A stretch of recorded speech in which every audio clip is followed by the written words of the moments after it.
Hi friends. सो अपन लोग इस video में आर्कियोलॉजिकल सोर्सेस देखने वाले हैं। Okay, so let's get started.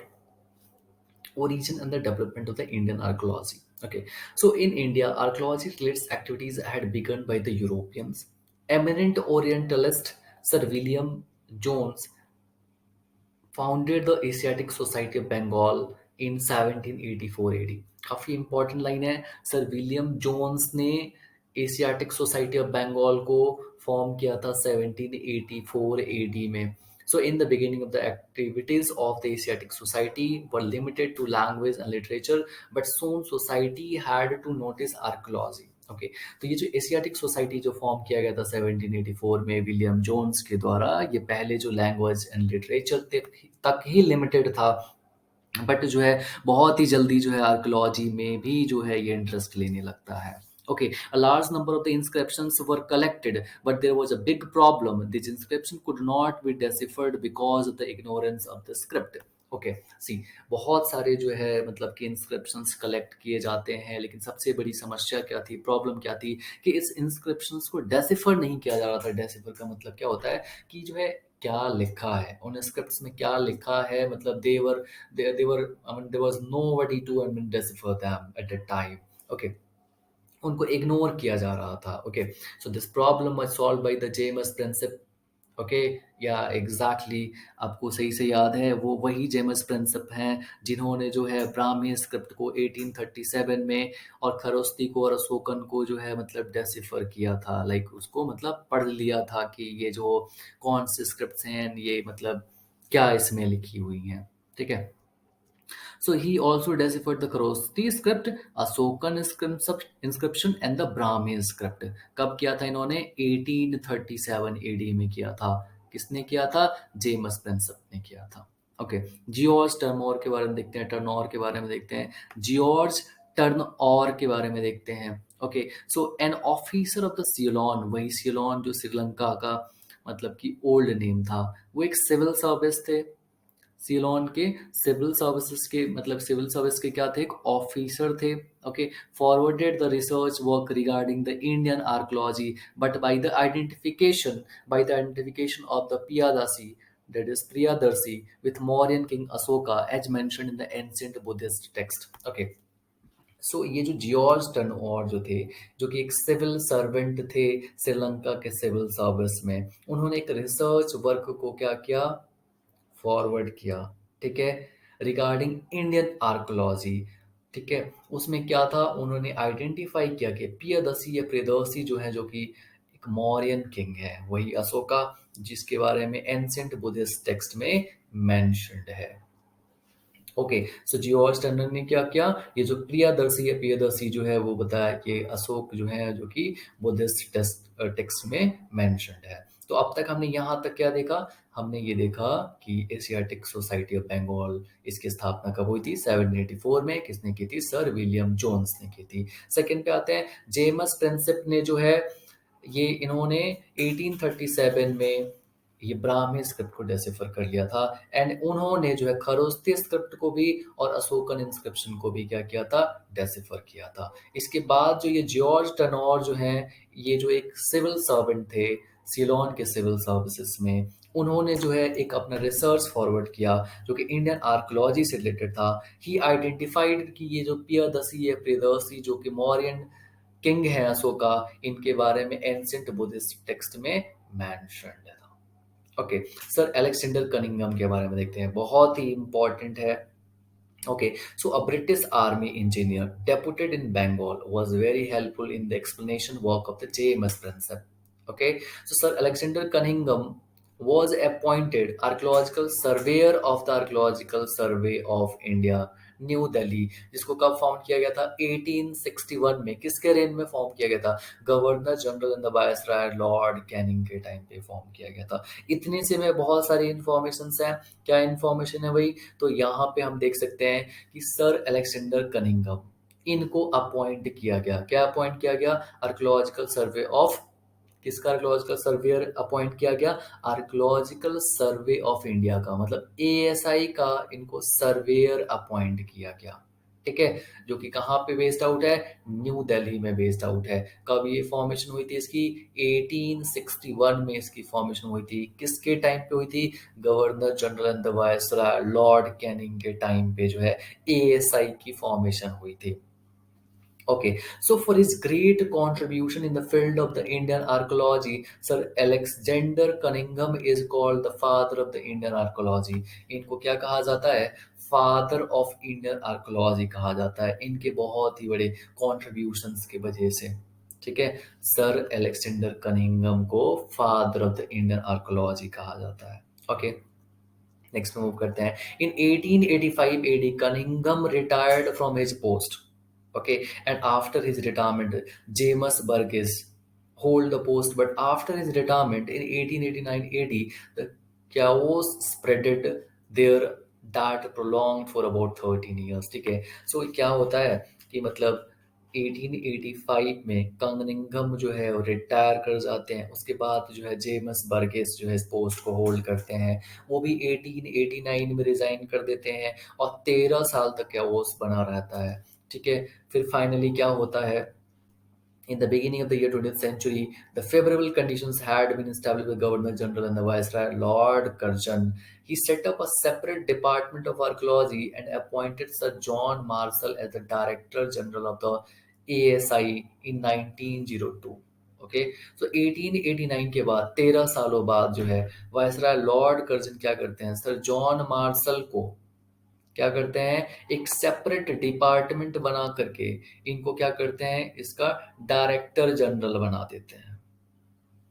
Okay, so sir John Marshall with the help of their associates, sir John Marshall जो है अपने एसोसिएट्स के साथ मिल करके जो है बहुत सारी डिस्कवरीज करते हैं। जैसे दयाराम साहनी के साथ जो है हड़प्पा सिविलाइजेशन की खोज होती है। कब होती है, 1921 में होती है। कब होती है इसकी खोज, 1921 में होती है। किसकी खोज भाई, हड़प्पा सिविलाइजेशन की। किसने किया, दयाराम साहनी ने किया। नेक्स्ट क्या है, राखल दास बनर्जी, ये क्या करते हैं, डिस्कवरी करते हैं इसका मोहनजोदारो का। कब करते हैं, 1922 में करते हैं। सी 1921 में हड़प्पा सिविलाइजेशन की जो खोज होती है दयाराम साहनी के द्वारा। 1922 में मोहनजोदारो की खोज होती है राखल दास बनर्जी के द्वारा। और 1925 में जो है चनहूत्रो की खोज होती है अर्नेस्ट मैके के द्वारा। ओके, ऑरेल स्टीन जो है वो सुतकागेंदौर की खोज करते हैं 1927 में।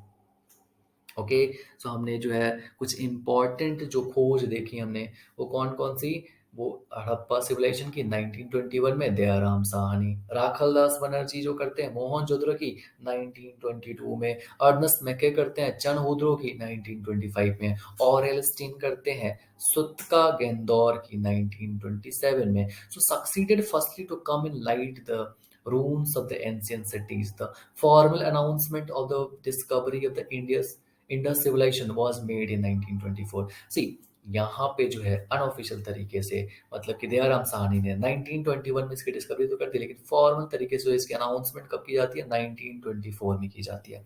Okay, so revealing of the Indus civilization change the stream of the history. ठीक है, सो इंडस वैली सिविलाइजेशन की डिस्कवरी के बाद ऑब्वियस सी बात है हमारी हिस्ट्री चेंज हो जाती है, stream of the history change हो जाती है। In the word it was the turning point in the Indian history. Now India was placed on the global map because it had antique civilization like the Iraq, Mesopotamia civilization, Egyptian civilization, Chinese civilization. Okay, पहले माना जाता था कि India की history जो है Aryans के बाद ही, जो वैदिक आर्यंस के बाद ही स्टार्ट होती है, लेकिन जैसे ही इंडस वैली सिविलाइजेशन की डिस्कवरी होती है ये ग्लोबल मैप पे आ जाता है एंड बताया जाता है it is one of the oldest civilization, just like the Mesopotamian civilization of the Iraq, Egyptian civilization of the Egypt, and the Chinese civilization of the China. So before Marshall announcement, it was believed that civilization in India began with the Vedic Aryans. The finding of the remains of the Indus civilization disproved this belief. तो ये जो belief जो था कि वैदिक Aryans के बाद Indian history start होती है, ठीक है, सो ये जो है सिविलाइजेशन स्टार्ट होती है वो जो है डिस्प्रूव कर दिया जाता है by the remains of the Indus Valley civilization. Okay, now the beginning of the civilization in India was 2500 years back. In this way, the antiquity of the Indus civilization was established. Okay, see the names of successful sir John Marshall इतना important नहीं है, but फिर भी देख लेते हैं। ये जो हर ग्रीव्स जो है ये अगले बनते हैं, ये सर्वेयर। नेक्स्ट जो है दयाराम साहनी, उसके बाद जो ये वही दयाराम साहनी है जिन्होंने किसकी डिस्कवरी की थी यहाँ पे, इन्होंने की थी हड़प्पा की डिस्कवरी की थी। कब? 1921 में। ओके, इसके बाद जो है जेपी ब्लैकिस्टन 1935 टू 1937 के बीच में देते हैं। फिर जो है के एन दीक्षित, मोर्टिमर व्हीलर और एनपी चक्रवर्ती एक्सेट्रा, ये जो है कुछ जो है सक्सीजर होते हैं किसके? सर जॉन मार्शल के। ओके, अब देखते हैं काइंड्स ऑफ आर्कियोलॉजिकल सोर्सेस। हमारे पास किस किस टाइप के आर्कियोलॉजिकल सोर्सेस होते हैं? See so archaeological sources are categorized into three categories. इसको तीन कैटेगरी में डिवाइड किया गया है। एक तो इंस्क्रिप्शंस, जो इंस्क्रिप्शंस मिलते हैं, जैसे अशोका के इंस्क्रिप्शन, जूनागढ़ के इंस्क्रिप्शन, वो खारवेल वाला इंस्क्रिप्शन, ठीक है, होम वाला इंस्क्रिप्शन, ठीक है, ईरान वाला जो एमपी का जो ईरान है वो वाला इंस्क्रिप्शन, ठीक है। सो ये जो इंस्क्रिप्शन हो गए, क्वाइंस हो गए, जैसे क्वाइंस हमने देखा होगा, गोल्ड क्वाइंस, कॉपर क्वाइंस, है ना, बैक्टीरियंस का क्वाइंस, है ना।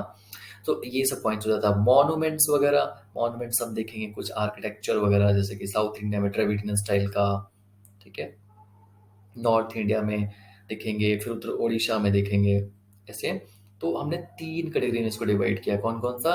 इंस्क्रिप्शन में, क्वाइंस में और मॉन्यूमेंट्स में। So the study of inscription is known as the epigraphy.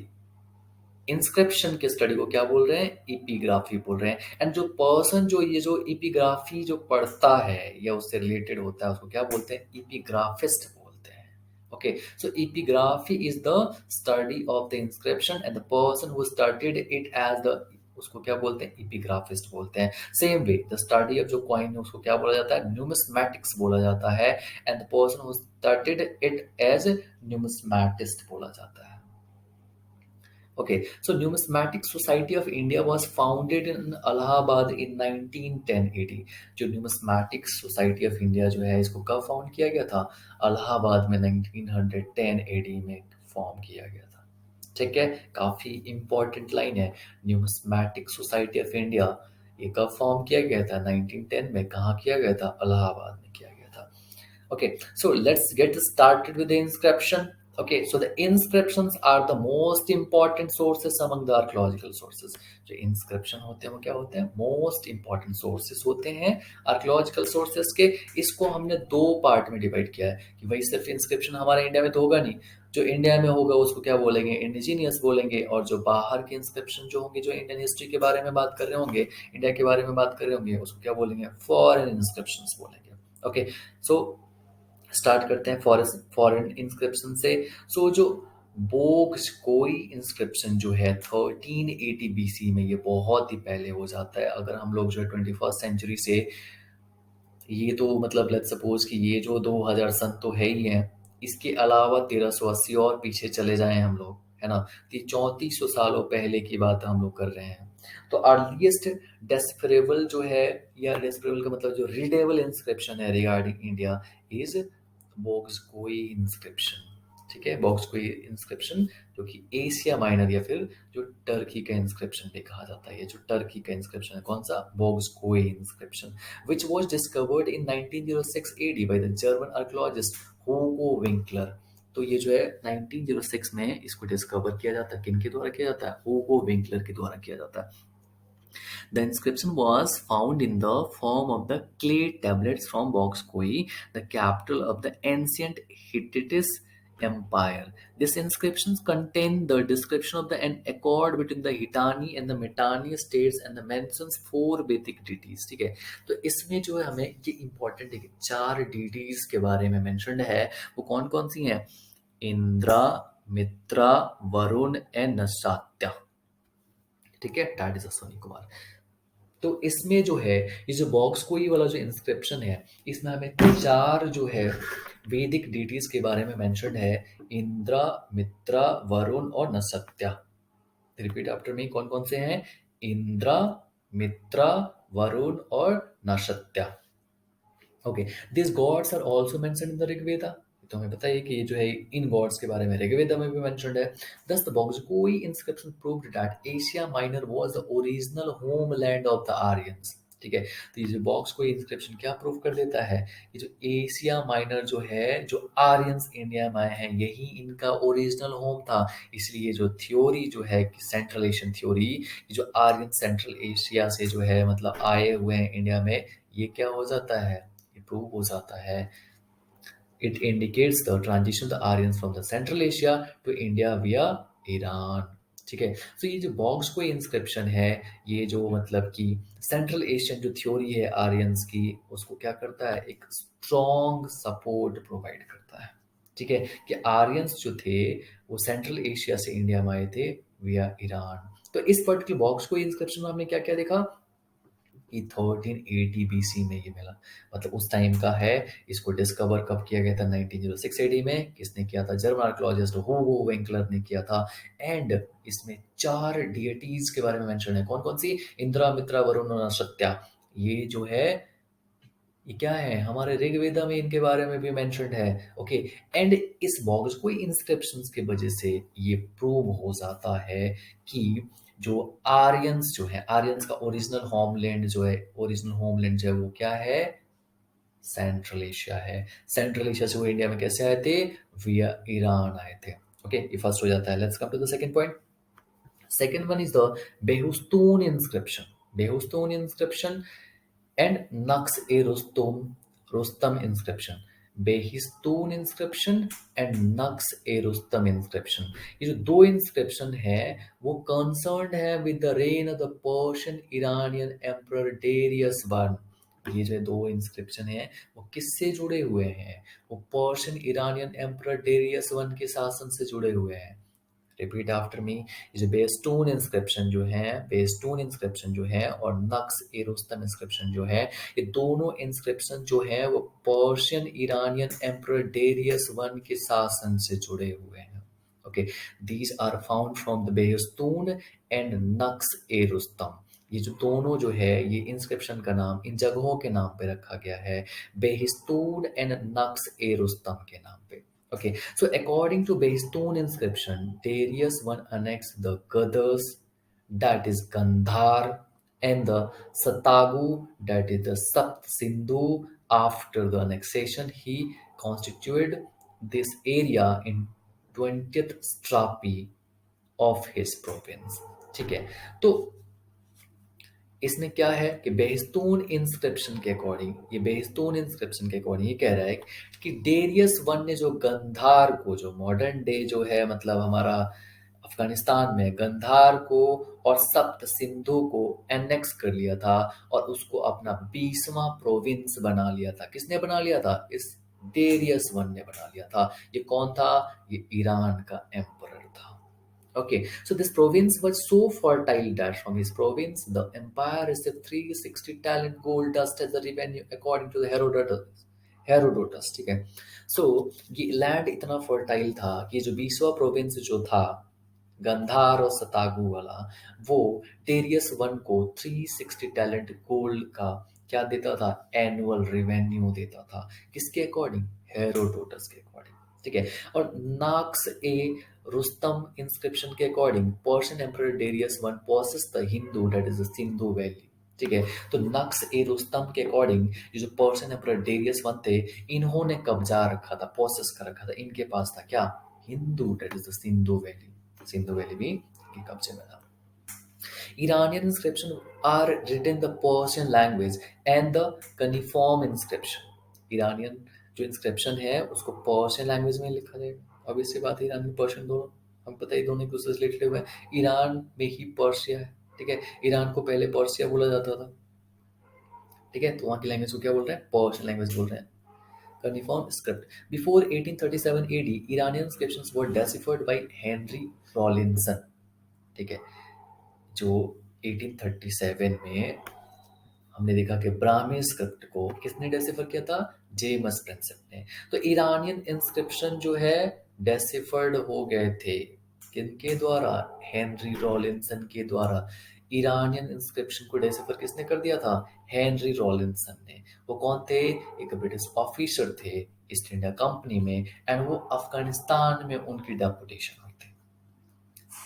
Next पे आते हैं. It is notable that among the foreign inscription of the India the earliest deciphered inscriptions are Iranian inscription, that's the Behistun and Naqsh e Rustam. ठीक है. So foreign inscription में जो सबसे पहले discover मतलब कि डेसिफर्ड इंस्क्रिप्शन है वो कौन से हैं? ईरानियन इंस्क्रिप्शन है. वो कौन कौन से हैं? बेहस्तून in the Naqsh e Rustam inscription. Of course among the indigenous inscription वो कौन सा है? अगर इंडिजिनियस की बात की जाए तो सबसे पहला जो डेसिफर्ड इंस्क्रिप्शन वो कौन सा है? अशोकन इंस्क्रिप्शन है. ठीक है. अब हमने जो है फॉरेन इंस्क्रिप्शन तो हमने देख लिया. अब हम लोग आ रहे हैं इंडिजीनियस इंस्क्रिप्शन पे. इंडिजीनियस इंस्क्रिप्शंस पे. ओके. तो कुछ स्कॉलर्स बिलीव करते हैं कि मौर्यन किंग अशोक के आने के बाद ही जो है मतलब कि जो इंस्क्राइब करने वाला, इनकार करने वाला जो है ये प्रथा जो है स्टार्ट हो जाती है. ठीक है. जो है मतलब okay, they present to inscription as a proof of their belief. Okay. दो जो है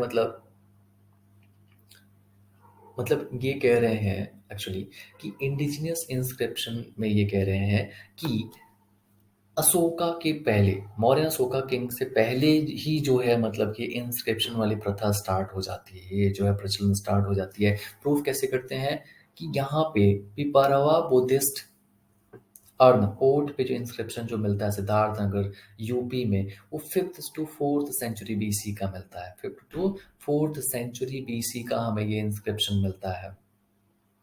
okay.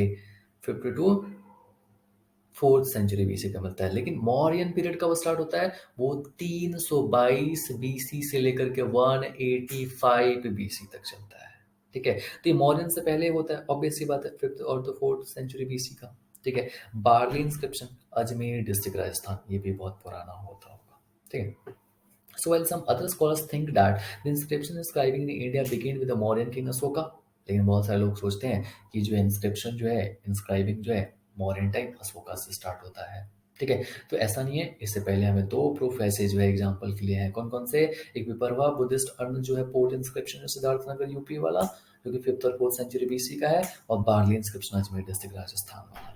Okay, so whatever is the matter, but it is the fairly certain that the golden period of the tradition of the inscription inscribing in India had begun with the period of the Mauryan king Ashoka. ठीक है. लेकिन ये बहुत ही Fairlie certain है कि जो tradition जो है इंस्क्रिप्शन लिखने का, ठीक है, जो गोल्डन पीरियड है वो मौर्यन किंग अशोका के टाइम पे ही था. Okay, so among indigenous inscription of the India, first deciphered inscription of the Ashokan inscription, which were deciphered in 1837 by the James Spencer, a civil servant in the employ of the East India Company in Bengal. Okay, so हमें पता है कि Ashokan inscription को 1837 में James Spencer ने decipher किया था, जो कि सिविल सर्वेंट थे किसमें? ईस्ट इंडिया कंपनी में. ओके.